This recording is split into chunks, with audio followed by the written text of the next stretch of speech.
strange case of Britain's demise. Subtitle, a country that prided itself on stability has seemed to be in freefall. Who done it? Now, we'll get on to the issue of blame in a moment. But first, The Economist provided a number of graphs to evidence Britain's demise, and this was the most arresting of them. So it's showing the level of median incomes in Britain and comparable countries over time, and it shows just how bad Britain has been doing over the last decade. In the US, for example, since 2010, median household income has grown from just under $35,000 to just under $45,000. That's a big increase.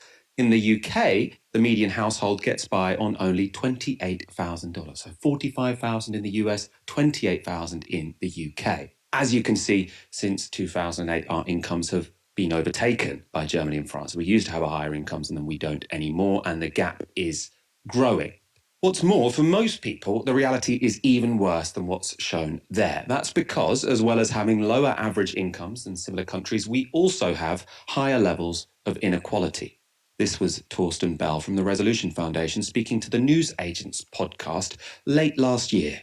Take 5 countries that we think of ourselves as comparable to. So like France, Germany, the Netherlands from Europe, but then add Canada and Australia, which I think British people generally think are poorer than us or the same as us. They're now way richer than us. Take those 5, those are all richer than us and all more equal than us, okay? If we had the same GDP per capita and the same inequality as them, then the typical British household would be £8,800 better off. Okay, that is why it feels like a catastrophe, because we're paying the same gas prices as them because these are traded products. Yeah. So when everyone says, oh, it doesn't matter if Britain just gets poor, we've still got to pay global prices for stuff, I'm afraid. So it really matters, and that is what economic failure looks like over decades.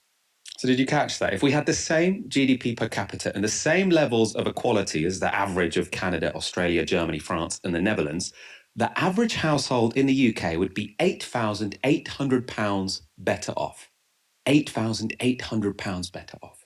Now that's huge. That's a huge difference. How big a difference would £8,800 a year make to your life? Now, if we just lived in one of those other countries, that's what we'd be looking at, because Britain is a basket case. So what caused this disaster? Well, the Economist article I showed you blamed Brexit, Britain's supposed aversion to conflict, sort of a lot of these long-term kind of vague ideas. I mean, it's a fairly right-wing free market newspaper. Maybe it couldn't see the wood for the trees.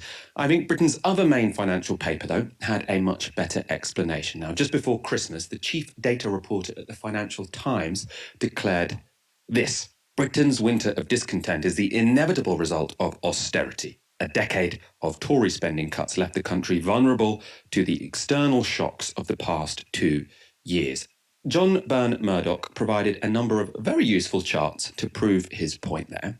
Now, in all the charts, he's comparing Britain to what he calls peer countries. They're made up of Austria, Canada, Denmark, Germany, Finland, France, the Netherlands, Norway, Sweden, Switzerland, and the US, so countries we think of as similar to our own.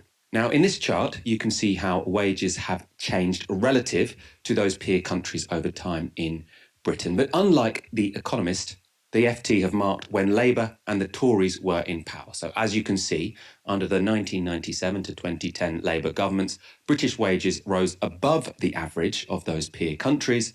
After the Tories came to power, it sunk below that average. So a big difference. And the difference between Labour and Tory governments is even more striking in the next 2 charts. Now, this one shows wage growth between 1997 and 2010 in the UK compared to the 11 other peer countries. As you can see, wages in Britain over the new Labour years rose by nearly 30%. Now, that was the second highest growth rate in the countries listed. Now, let's look at wage growth under the Tories. As you can see, after 2010, wages fell and Britain performed way, way worse than any of our peer countries. This is a really, really striking graphic. The average wage growth for the 12 countries, including Britain, was 8%. In Britain, wages fell by 5%. So everywhere else, the average increased by 8%, here falling by 5%. That's huge.